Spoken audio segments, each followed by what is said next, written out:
truth, yeah, ruthless truth. Get down, it could go bad for you. Hit like, comment, subscribe, you know what to do. Be cool, city lights shining so bright. Fine dining nights feels right. Flights to places far from sight. Get right, ruthless truth, yeah, ruthless truth. Get down, it could go bad for you. In the city where we move, stay cool. Underneath the neon glow, life is fast but take it slow. Every moment like a show. Let's go.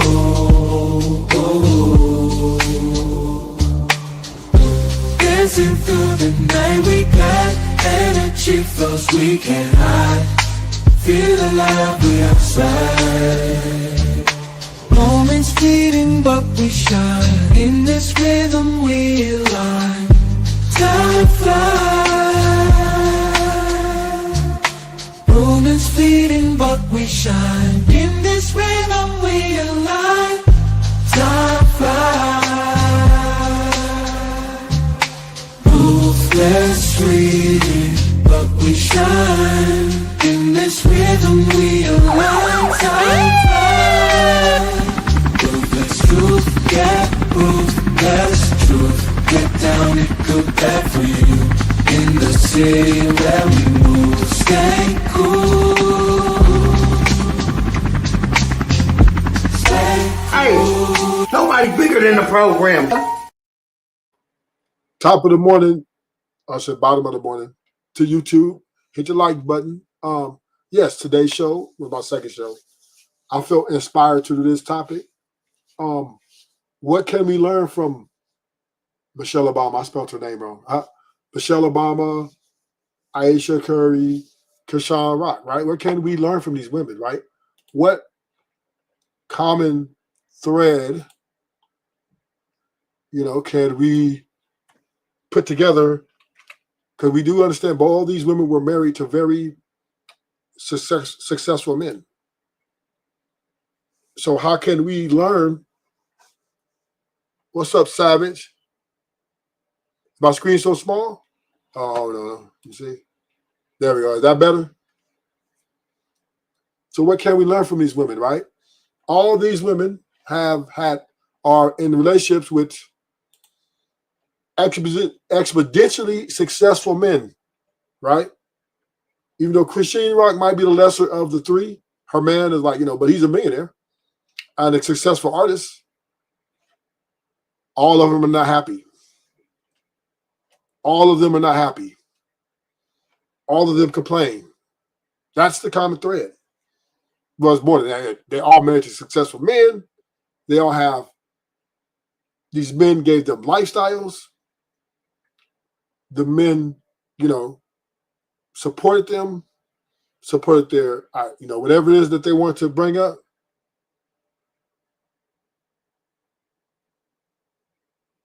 Oh, shit. I don't know. Wow, Savage. I don't know. That was pretty sad. Yeah, they are. They're happy with them. That's what thank you, Savage. They are unhappy with themselves. And that's another common thread with these women. And these women have access and have married some of the most prominent men in the world. These women have lived lifestyles that some people would never, ever be able to even obtain. And not only are they unhappy with themselves, like my boy Savage said, they're unhappy with their husbands. They're unhappy with the lifestyle because they feel like, these women feel like they deserve more. They feel like that they should be the ones getting all this praise and all the humorage. This is just an example, right? This is a small example, but a very big example at the same time of, we can look at this and quantify this, right? With all the complaints of all the women in the world, right? whether they be poor or rich, whether they're married to a successful or unsuccessful. But the complaint seems to be very consistent. I'm not happy. I want more. I didn't want to do this. I hated doing this. I deserve the attention. It was very difficult for me, right? And they're not only are they're expressing this to the world. So we, as gentlemen, we can sit back and examine this together. If you attach yourself to one of these women, more than likely the results are going to come up to this. This is the nature of women. Why do they get envious of the man that's sharing all his resources with them? Because they want the power and the fame. This is what feminism has done to women. It's made them be delusional. Men are sharing their resources with them. These men have given them a lifestyle, beyond what they could do for themselves, in my opinion. And this is their demand and expectations. When women link up with men, they expect us.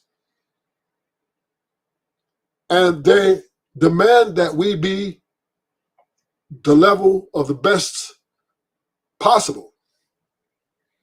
And then when they get it, they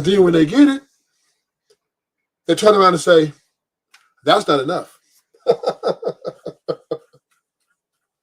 That's not enough. And this is a very divisive mindset. Because at the end of the day, these guys met and exceeded expectations for these women. At the end of the day, these guys did what it do. I don't care if Blueface went to jail. He still could have took care of Chrisean. His mom and them had a house that she could live at, raise the kid until he got out. She was wanting for nothing. Blueface, he all she had to do was just look like a bad bitch. That's all she had to do. That's it. Ayesha Curry, all she had to do is look like a bad bitch. That's it. All Michelle Obama had to do is be the first lady. That's it. Damn, how hard a job is that? How hard a job is that? I got the video. We're going to play this video, Michelle, and we're going to listen to her. And we're going to break this down, right? We're going to do this.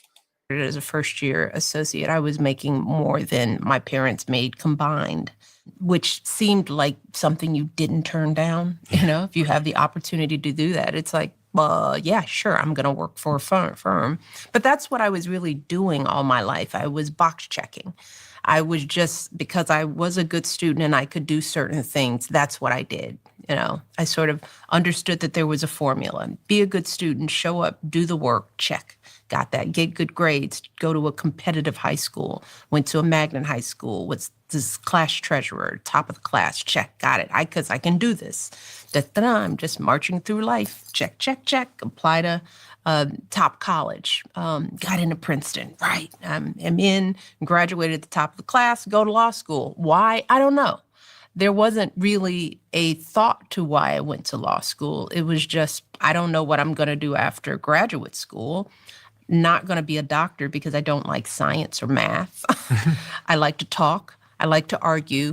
And so why not go to law school? So I applied to Harvard, get in. Well, you go to Harvard.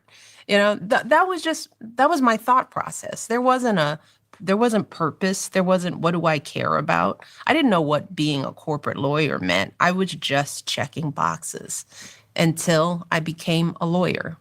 And And a lot of stuff happened in that year besides me just joining Sidley and Austin in that period of time. We lost our father. He died very suddenly. One of my best friends from college, Suzanne, died of lymphoma, and it was sudden. She was diagnosed in December, and she died in May. Really the first time in my life where people that weren't expected to die died. You know, we had lost grandparents and great-grandparents, and I was really having kind of an existential crisis sitting on the 47th floor of in my beautiful office with a secretary and a sob in the garage, thinking, why me? Why am I here rather than Suzanne? Because that friend was also the dreamer, the person who wasn't box checking. She went to Princeton, but she traveled the world. She didn't go to business school right away. And I always thought, you got to get your life together. You got to be on a path. Mm-hmm. And I thought, thank God she didn't do that, because she didn't know she was going to die.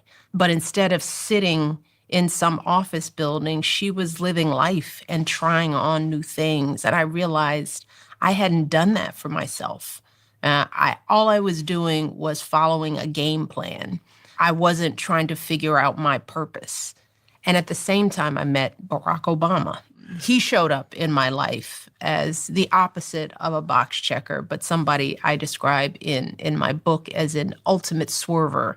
He did nothing by the book, but he was brilliant and interesting. You know, he didn't go to law school right away. He worked as a community organizer. He lived in different parts of the world.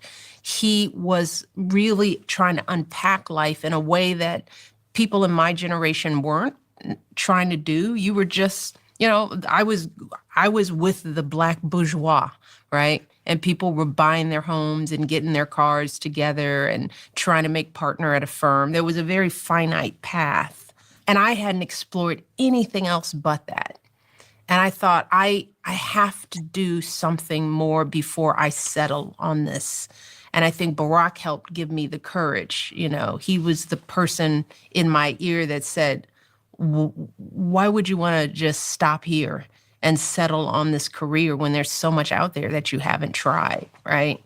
You can do this. And I was like, but I'm loaded down with debt. And right around that time, we knew we were going to be together. We knew we were going to be engaged. And he was like, we'll figure that out. He was like, don't settle on becoming a partner at a law firm because of money. You know, it's like, you need to see the world in a different way, and we'll figure this out together. And so I started swerving. I started trying other things in life and never looked back. Craig, when was the first time you heard that your little sister had met a guy called Mr. Obama? Well, she called me up and said, hey, I met a guy. I want to bring him by. And my mom, my dad, and I were sitting on our front porch. And she pulls up in her nice Saab 900 that you've heard a lot about. And he gets out of the car, and that was the first time we met him. And what did you think of him, honestly? Honestly, I was like, you know, he may last 2 months because that's because of who? Because of he'd do something and be like, oh, that's a deal breaker, and he'd be on his way. And my mom, I remember my mom saying, well, at least he's tall. we were just meeting him like we would meet somebody she'd bring but by. I never brought. She didn't bring a lot of guys by. So yeah. That's why we thought it wouldn't last that long, because she didn't bring too many guys by. Yeah, but why would you think it wouldn't last? The people that didn't last, you didn't meet. But we heard about them. Yeah, but you never met them. Yeah, well, I have known my sister. That's one of those just sort of myths. Time. Michelle's so hard on men, you know. So I didn't say she was hard. I brought him home, and I think there was one other boyfriend that you met, even though I had plenty of boyfriends. I just I met more than two. Well, that's guys. because we went to school together. Yeah. Right. Right. Those guys didn't last. But they didn't come home. Well, okay. Well, I met them. Yeah. I met them. But they didn't meet mom and dad. No, they didn't meet mom and dad, but that's because we weren't in Chicago. Ugh.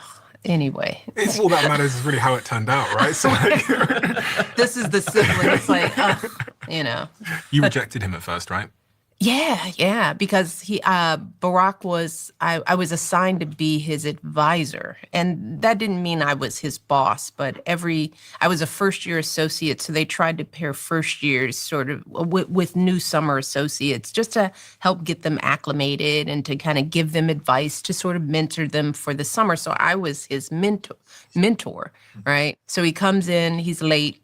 So I'm thinking, okay, this guy's trifling because in the Robinson family, we didn't do late, but it was raining and he didn't have an umbrella. And so he was a little wet. So I was a little annoyed, but he stood up and he was tall and he was more handsome than his pictures. So I sort of thought, oh, okay. And not what I expected. So I took him around the office, got him settled into his office, took him out to lunch for that first day, and we talked for like hours. And I knew that we were going to be friends. He was smart, he was funny, had a good sense of humor, didn't take himself too seriously. So we clicked right off the bat. And over the course of the summer, we actually became really good friends. I was even trying to introduce him to some of my friends, my girlfriends, saying, there's this really cute guy who's my advisor. Because in my mind, there wasn't any way that the few Black associates there who both went to Harvard were going to date. In my mind, I was like, that's going to be tacky. That's expected, right? And I was just sort of into doing what not doing the expected, right? So my mind went somewhere else. I was like, meet all these wonderful, beautiful women that I know, you know? And after a couple of outings, he said, well, why don't we go out? And I was like, no way are we going to go out. That's just not going to happen. We're friends. And he was sort of like, well, why? And he made the case. I said, well, you know, I don't think it looks right. And he said, who cares about how it looks? And so he made his Barack Obama case over a couple of weeks. And finally, I was like, okay, we'll go out on one date. And so he planned after that, it was over. It was a full day date where he pulled out all the stops. I'm sure I picked him up because I had the nice car. And we went to the Art Institute where he showed me his suave, view of art. And we had lunch at the museum. And then we walked from the Art Institute down Michigan Avenue north. So we walked hand in hand, talked slowly, and then we went and had dinner on top of Lake Point Tower, which was a beautiful view of the city. And then we, I think, ended the evening going to Spike Lee's Do the Right Thing. So, I mean, he had planned, culture, art, lovely stroll. And slowly I was like, okay, maybe I spoke too soon. Maybe there is something more here. But yes, that's a long way of saying I did say no for a good month or two. But by the end of the summer, I think it was that summer, by the end of the summer, I was introducing him to my family. You both have that through line through your story of ticking the boxes. Mm-hmm. And then eventually, it's kind of what we were talking about yesterday on your show, where if you have sometimes your preconception has to fail you. Yeah, that's right. And you have to feel it for you to understand that maybe a pivot is needed in your life. And it was the same when I was talking about my early journey. Valerie, this very interesting character in your life. This is the letter, I found it, that Valerie wrote into me. And she's talking about the pivot you made from being a lawyer to leaving that law firm and going in pursuit of something else. What was the something else you were pursuing before I read what Valerie said to me? I had no idea because I didn't know anything. But I started with what I had to spend some time thinking, journaling about what did I care about. So, I mean, all this seems so fairy tale, right? I mean, it seemed that her and Baraka had a very pleasurable experience. What would make Michelle Obama complain in the end? And these are the questions I have about these women. What did I Valerie was the say? same. And at that time in your life, those early 30s, what's going on with Mr. Obama? Oh, by then he had written his book because he was the president of the Harvard Law Review. The president of the Harvard Law Review is the top student at the top law school in the world. So, and he was the first Black student to be elected president of the Harvard Law Review. And that garnered a lot of attention for him. We were dating at the time. And so he got a book contract to write his story, Dreams from My Father, which I thought was, who writes a book at your age, right? But he was like, yeah, I might as well tell my story. And, and it was money, right? He got in advance and we were engaged. So he was working on that project, but he was still trying to figure out what he was going to do. And when you're the president of the Harvard Law Review, basically the world of law is open to you.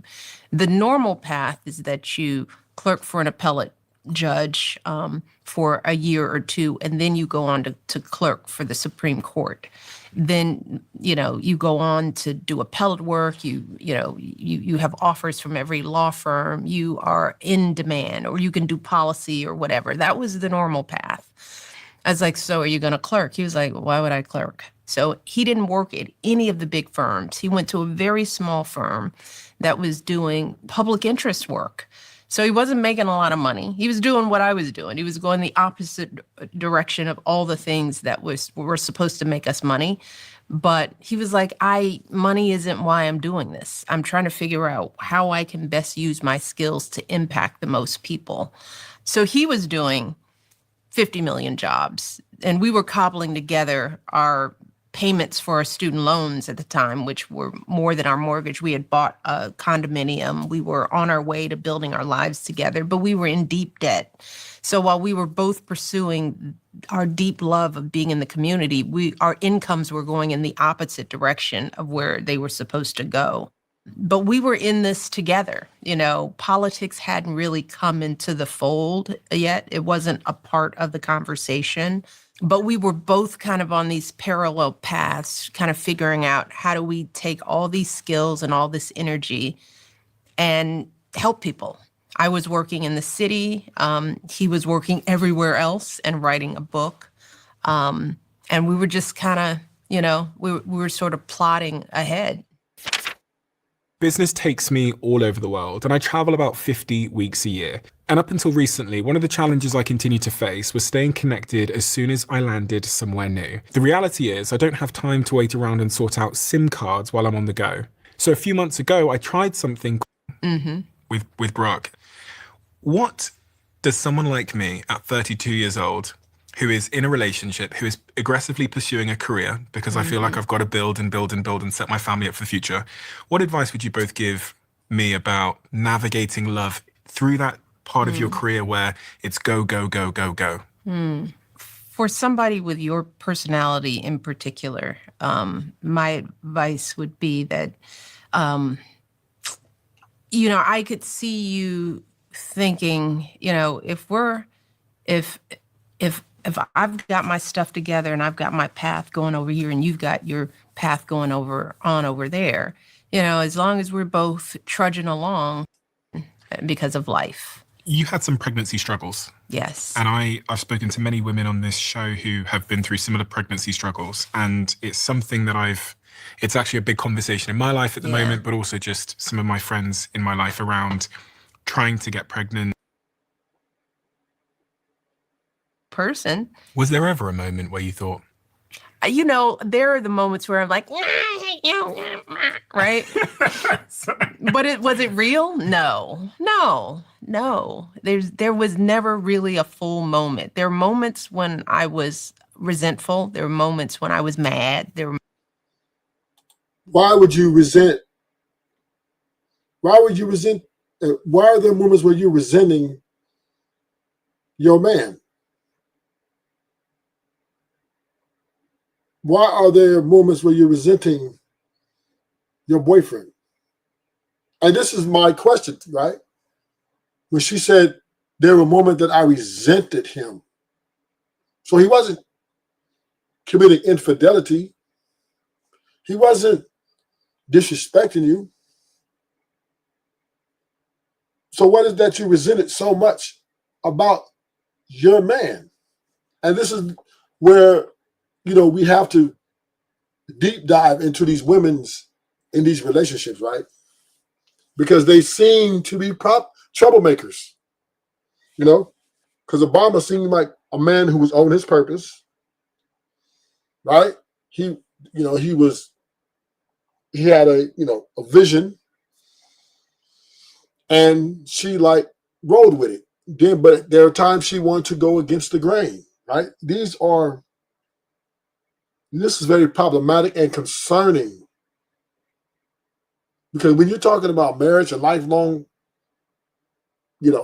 life together, there's no time. And no time. Now, I do understand we have to agree to disagree sometime, but there is no reason why my wife, my woman, should ever resent me in any form or any fashion. That is inexcusable, inapplicable. You can be mad at me about something, okay. You can be sad about something, okay. But to resent me, that is diabolical. And once again, right, this shows that women, they're haters. Women are haters. They can be your lover, turn into your enemy. A woman can love you and then turn to be your enemy. This is why I'm anti-marriage, right? Because there's just no way you can control this. There's no way you can make this predictable. No way you can control that, right? And this large comes back with the emotional dependency, right? This is what emotions are. Emotions are up and down, up and down, like a roller coaster, pinging off everything. Bing, ping, ping, ping. And men, we know that, yeah, we're emotional, but we know we do not want to get into our emotions, because we understand that our emotions are not the best thing to rely on. But women seem to think their emotions is important to them and have a habit of relying on them. But when I heard her say, I resented him, Michelle Obama, you do not ever supposed to resent your husband at no time. You resent people you hate.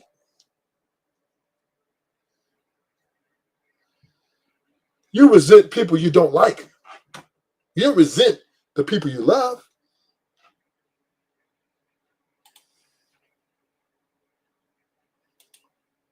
Person. Was there ever a moment where you thought, There are the moments where I'm like, right?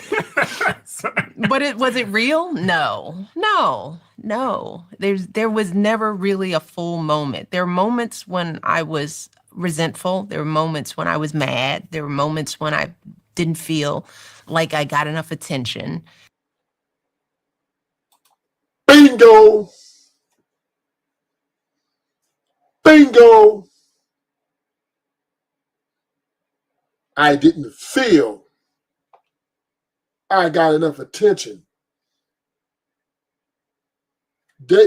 Listen, there ain't no fucking way that you can be in a relationship and expect every motherfucking piece of attention to be on you. Ain't no fucking way. That is the most diabolical thinking.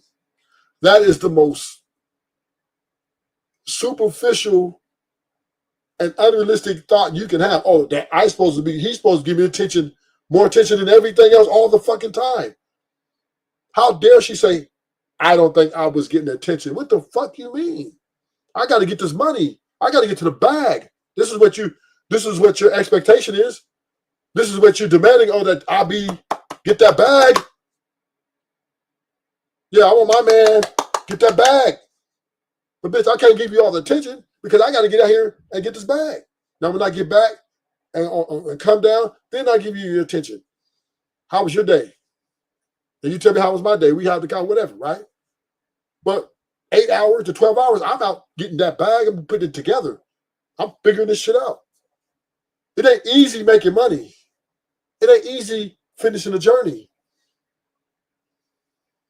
And you women are unrealistic. And you guys should be ashamed of yourself to think that you deserve more attention than what you're already getting. When your demands are very high. Your demands are very, very difficult. 6 figures and all these things, and emotional intelligence and quality time. That's very difficult when a nigga chasing his dreams, chasing that bag. Yeah, I still can give it to you, but not like, see, and I think this is where women are delusional. They think when we date in that first 30 days, how I'm giving them my attention, my time, they think that shit's supposed to be like that for the next 10 years. And that's delusional. And this is what Michelle thought. She thought, oh, there's time I wanted more attention. What the fuck? Your first 30 days or 60 days, I was just putting time aside for you to get to know you. And then that way, we can set our boundaries, set our expectations, and all the things we do. Then now, after you understand that I really like you, that I'm going to be monogamous with you, that I'm going to be dedicated to this journey. Now I'm not going to have the time the next 5 years to be with you every day on a coffee date. I'm not going to be able to be with you on that couch all the time because I have to get out there and get to the bag. And getting to the bag requires work. So I can't be laying up under you in your presence all motherfucking day.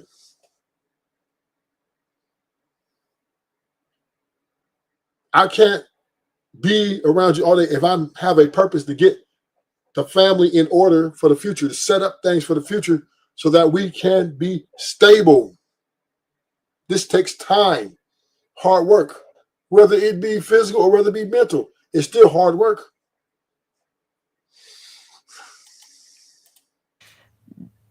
But it's like, don't you feel that in your relationship right now? Yeah. Yeah. So it's just me. And this nigga agreed, yeah. Nigga, that's unrealistic expectations that Michelle talking about. She deserves attention. More attention, bitch. Understanding, yeah, I was mad, but I forgot even why I was mad, right? That's so, it's like, was I really that mad? Oh, did I say that? I'm sorry, I didn't really mean that.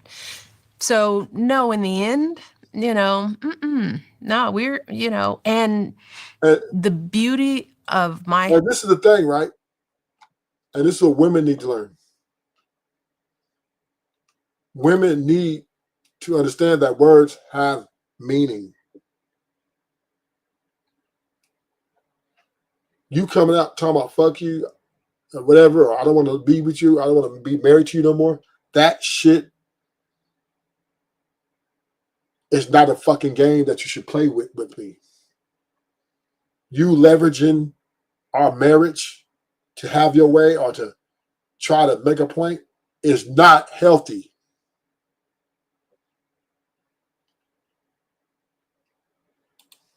husband and our partnership is that neither one of us was ever really ever going to quit at it because that's not who we are.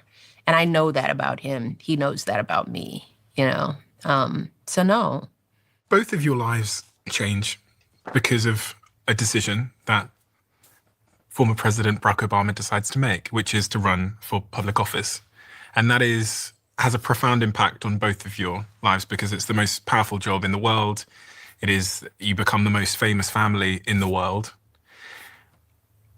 When he said that he was going to do that, did you believe that he was capable of it? Yeah, that was the problem. Is that I knew that in my heart I knew that he would make a phenomenal president. And as I've written in the light, the truth is that my initial reaction was like, oh no, oh my God, don't do this. It had everything to do with having the foresight of knowing what this would do to our lives. I mean, I was projecting that if you win, which I thought he could and should, he would be somebody that I would want as my president. It was all about, this is going to, our kids are little. We're going to have to move. How do you raise kids in the White House? It's dangerous. As the first Black potential president, we knew there would be death threats. There was just how would we afford it? Because it's expensive to live in the White House. As many people don't know, I mean, much is not covered. You're paying for every bit of food that you eat. You're not paying for housing and the staff in it. But everything, even travel, if you're not traveling with the president, if your kids are coming on a Bright Star, which is the First Lady's plane, we had to pay for their travel to be on the plane. It is an expensive proposition, and you're running for 2 years and not earning an income. So all of that was in my mind. And this is the problem. It's not your fucking job to think about that shit. I'm the leader. That is not for your job to be thinking about this and that. If I say I'm gonna run for president, fall in line. I'll figure all that out. I'll make sure that the kids will get paid to get to where they get to. I will, obviously, there's people, for you to run for president, you need money, right? And he didn't have that kind of money. So he had, obviously, people who was giving him money, right? You had people who was supporting his campaign, which all presidents do, right? So what are you talking about? What are you talking about? See, this is why women are better in the back than in the front. This is why women are better in the house than outside. She's thinking about, oh, well, that's not your position or role. If I'm running for president, if I'm running for a seat or going for a CEO position, if I'm going for the leader, if I'm going for some sort of position that's high office, you just get in line and play your position. I got this, because I'm sure that Barack Obama made all the proper assessments, right? I'm sure a team was assigned to him, and a lobbyist definitely, right, were lining up with him. They're pouring for him to even get that nomination.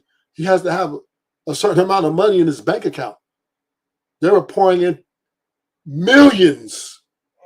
To run an average campaign is 100 million now.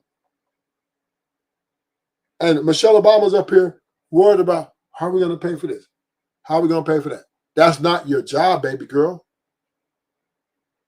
That is not your job. Your job is to follow my lead. And this is what's wrong with this feminism. Women feel they should be the ones. And this is just a conflict of interest. I don't need you to be trying to cooperate with me and negotiate with me. But if I say I'm running, I'm running. Would we manage this? So my fears what came from the fact that I thought he could win. Because maybe way in the back of my mind, I was hoping that maybe he wouldn't, that this would be the last thing he would do. But I knew he had it in him to make this happen. This one change has transformed how my team and I move, train, and think about our bodies. When Dr. Daniel Lieberman. So here is what we're going to do. You're going to send me a question, and the most popular question you send me, I'm going to text it to 100 CE of a nest egg, so that we wouldn't be just financially broke at the end of it. And I thought that was going to cut it, right? Because we weren't in really, we were just starting to make decision moves where we were recovering the income that we lost making our purposeful moves. So I kind of thought that was going to be the deal breaker. But then he was chosen to give the speech at the Democratic National Convention, and he just blew up. And as a result of that, and maybe I'm getting it out of order, Dreams for My Father went back on the bestsellers list. He wrote Audacity of Hope, so there was all this income that was being generated from his book sales. And he kind of looked at me like, I think we're okay. And I'm like, oh, darn, drats. So I didn't know enough to know what to ask for. I mean, we were flying blind. I didn't know what that journey was going to be and what I would need to negotiate for. Obama said, check it out, little mama, we got this. And this is why women are better in the back than in the front. Because men, we're risk takers, and then we make calculated risk. And we get to it.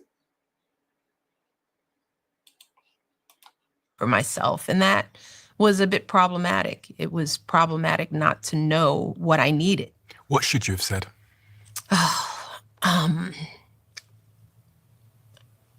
I should have said that I needed his team to really, truly value that he had a family, that AKA interpretation, he has a wife.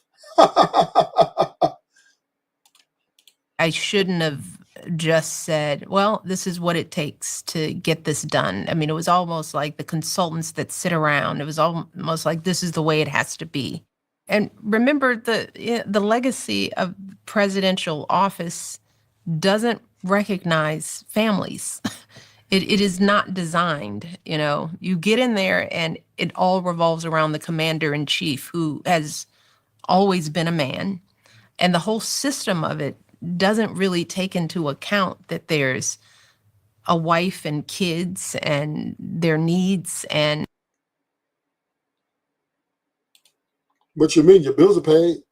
You got food. You got a roof over your head. You got clothes on your back. They don't need to think about you. He's the man. Obama is the one who is they banking on to, whatever it is they want him to do. You're just not it. And she's getting a little bit resentful and jealous that he's getting all the attention, that everybody's looking to him for, you're the man, you're the president. And she probably thought I should be in that position. And this is a very poisonous and very dangerous mindset. And the demands on them. So I wound up having to fight for a lot of stuff on my own. So if I had known these things, and maybe Laura Bush knew more than I did because the Bushes had been in the White House, maybe, I think about maybe there's some world where people knew more about this thing than we did to understand the impacts, but there are also generational differences. I was a very different first lady, not terribly different from Hillary Clinton, but it was a different time. We had small kids in the White House, and that didn't happen often. There were just accommodations and ways that the West Wing did not think about or work to fully protect all of us in the process as a unit. And so what are you talking about? You got security around you 24/7. Oh my gosh! Protect what? Once the campaign starts, you're assigned security. You're in the White House. You are some of the most protected people while he's running for president. What are you talking about? You got security 24/7 on you until this day. I don't understand what Michelle talking about. If I had known what I knew now, I would have asked for different things, but I had to push to get the things that we needed to be able to operate as a man.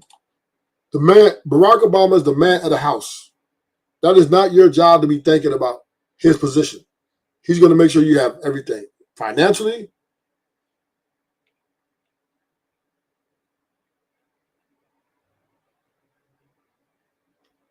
And this is one of the problems.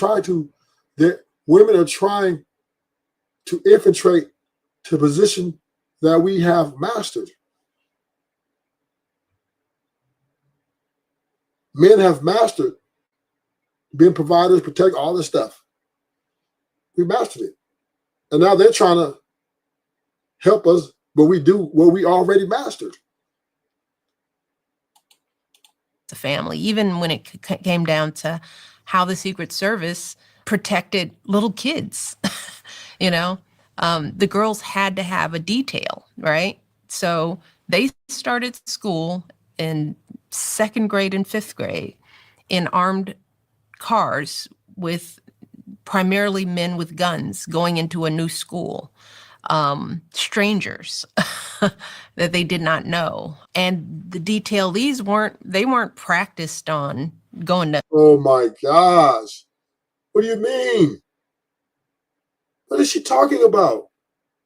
You gonna tell me these trained CIA gentlemen, they don't know how to protect small children? Get the fuck out of here, Michelle. Get the fuck out of here. Ain't no fuck where you're gonna have the CIA protect Secret Service don't know how to protect your kids. They got guns. They know that anything move to them kids, they're going to shoot them guns. They're going to subdue them immediately. So what else do you want? They're escorting them to school. That's all they're doing. Escorting them to school to make sure that there's no attack on the kids.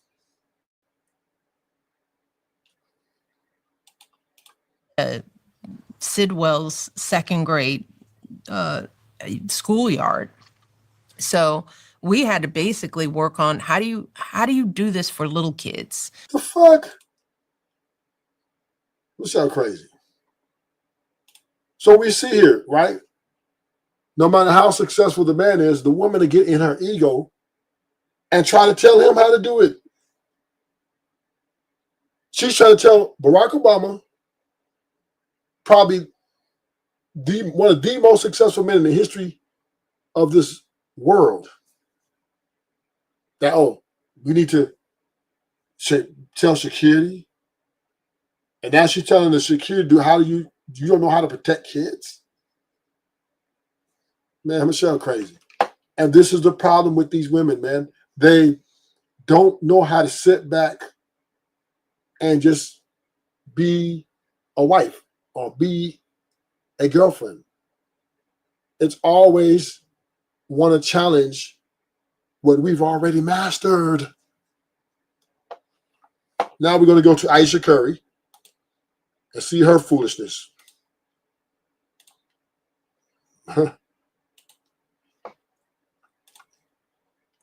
And I need to get my shit together and figure out what that looks like for myself now. Okay, rewind 2 steps. Yeah. Married at 22. Yeah. How did you know you were ready for that? I didn't. I just knew that I loved him, and I'd never experienced anything else. I'd never felt any differently than this is who I want to spend the rest of my life with. And so we kind of just dove in. And did anyone you or Steph or anyone have any hesitations about we're getting married in our early 20s, or no? No. And I say this all the time to our family. I'm like, you guys, 22. I'm like, you guys. I'm like, not a single parent. Nobody was like, hey guys, are you sure? Everybody was like, no, this is what's happening. And we love you and we love you. And it's going to be great. It's just wow. Totally. When I really look at it. Well, and again, because there are so many people that may watch this that are like, oh, 22 for them, whether it's because like they watched their parents get married young or whatever, it was normal. But you in the beginning of this interview started by being like, girl, I didn't even think I wanted to get married. Yes, exactly. So it is a big deal that at 22, Yeah. It's a mixture of that and a mixture of like, there are levels to 22. Like there's different styles of 22-year-olds, but I was like the naive, like very young, unpolished 22-year-old. Like I didn't have very much life experience. And so it's just interesting. It is, but it's, again, I think like why I was excited to talk to you is because as women, there's just like so many things that happen in our life that we want to plan for. Yeah. And then obviously life just doesn't go as planned. And to hear you at a young age getting married, I think like, and knowing it was such a success, but it doesn't mean the whole ride was easy. Like that's what I'm Right. excited to get into. Yeah. So like a few months after getting married, you just said you get 3 months. okay.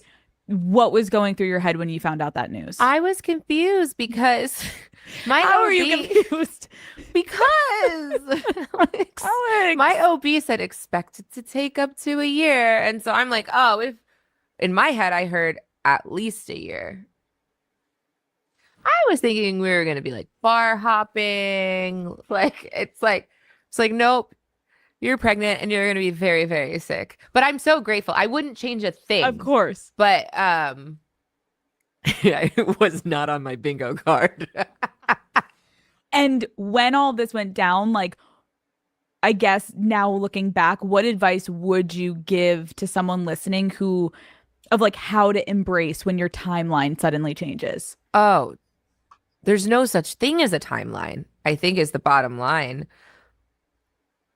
Things are going to shift. Like life is ebbs and flows, and you just kind of have to roll with the punches. Sometimes stuff's going to suck, but you can always recover. And I think it's important also, like sometimes you can feel like you're in your own bubble or like you lose. If you lose, like for me being married,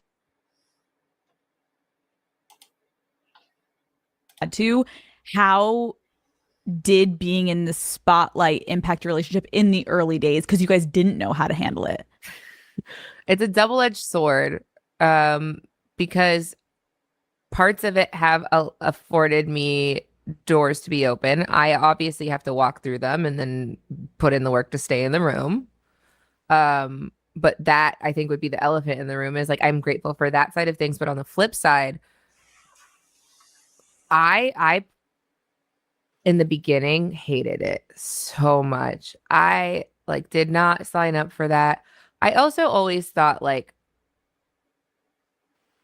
I didn't know that he was going to end up playing basketball. Like he said he wanted to be a high school basketball coach. Like I thought I was going to be like the girl. She thought she was going to be the leader. She thought she should be the one to get all the attention. She thought same thing like Michelle, right? The same thing. The same ideology. I didn't sign up for that. So now she's going to, she's trying to figure out why she ain't doing what Steph is getting. Girl out there getting it. So I didn't know. And so it just like, it was weird. And sports fans are so different than like maybe entertainment world fans. And oftentimes it's like very ruthless. And so I think I wasn't expecting that either. I remember like one time right after my first was born, she was whiny. So I was like, let me just nurse her in the back seat. And Stefan was putting a bike or something in the trunk. And this woman like opens the car door and she sticks her head in and she's like, I just wanted to see the baby. And I'm like, oh, excuse me. And she looks me dead in my face and goes, oh, honey, you know what you signed up for. And then like shuts the door on me. And I was just crying because I was like postpartum. I was just bawling my eyes out. And I'm like, what? Like, is this what it's going to be like? Wow. And so that the beginnings phases were Yeah. kind of scary for me. And as a woman, like, did you ever experience any type of like direct scrutiny over just like you or what you looked like or how you were acting? Oh, all the time. I feel like I still do. And that's okay. But How did that impact you though early on when you were like, I'm still not equipped to handle this? Because now you're like seasoned. Yes, it affects you, but you now have the tools of like, I've been here before. I know exactly how to handle this moment. yeah, Doesn't mean it doesn't still hurt. it was so depressing. And also it was during that time when this like social media thing was just ramping up. And so people were going buck wild. And just spewing opinions on things that didn't warrant opinions. And so I think for a while, yeah, I was very critical of myself because of the things that I was seeing. It's so hard also to be the woman in a situation where you're like, men just don't get as much scrutiny. Like they can maybe tell him like your fucking shots suck tonight, but like the looks and all of that is just like not a factor of conversation as much. No. Did you talk to Steph about it? Like, or did you kind of keep it within yourself so it didn't? I do not have a bone in my body that can keep anything to myself. So if it comes to mind, it's coming out. And he's so gracious. Like he tries to resonate with me, but he just can't. And he also comes from a He's trying to tell you, keep your mouth shut, relax, enjoy this money, enjoy your life. What are you doing telling all these people our business? Why are you doing all these things to get us unwanted attention? Just enjoy the lifestyle you got. We got beautiful kids.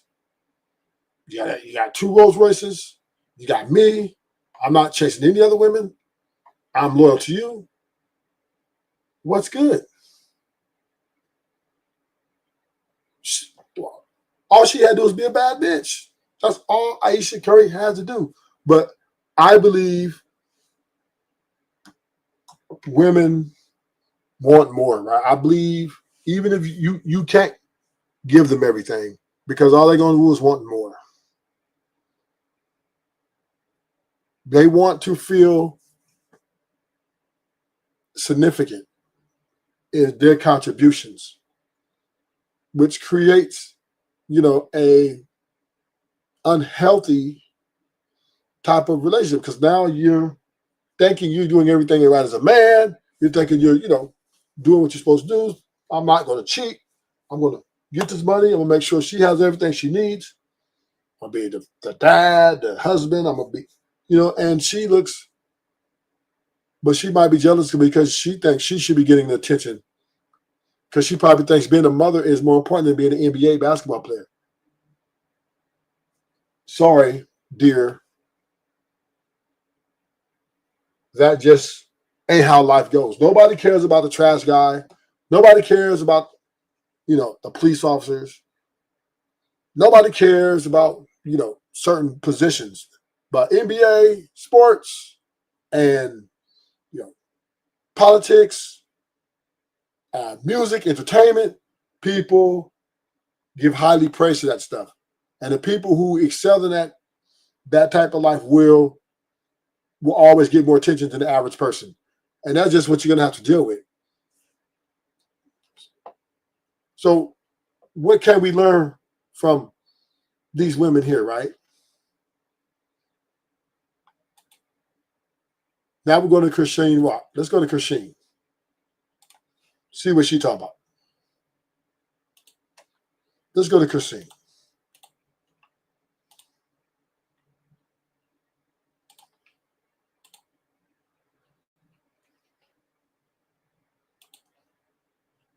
Talk. Oh, see, let's not talk about it because I don't want to talk myself out of it. Is it gonna hurt for real though? Yeah. It literally burns your skin. You know how you burn your skin with a pot and you get a little blister with liquid in it? It does that. And then you can put something else there. Or you can just work on your skin just being your skin. But you see how it's like in this frame? You don't even see it unless I turn because it you got over. your hair like that, like that.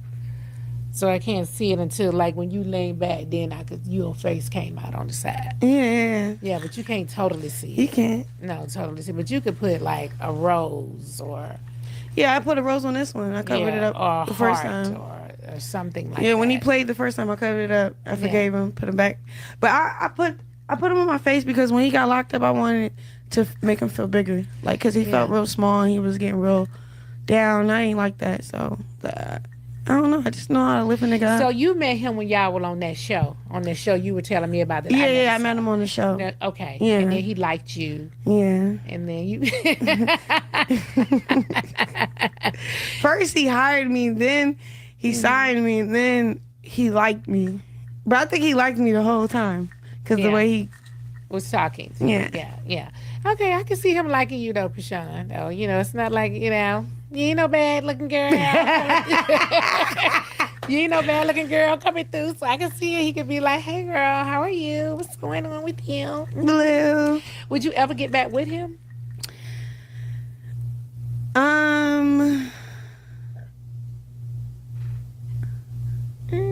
There's like this thing where we need closure. Spiritual? No, if he came correct, yeah, and then.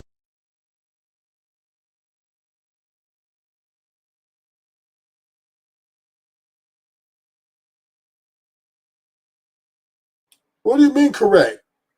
If he came correct, you was the one out here fucking all these other dudes while he was locked up.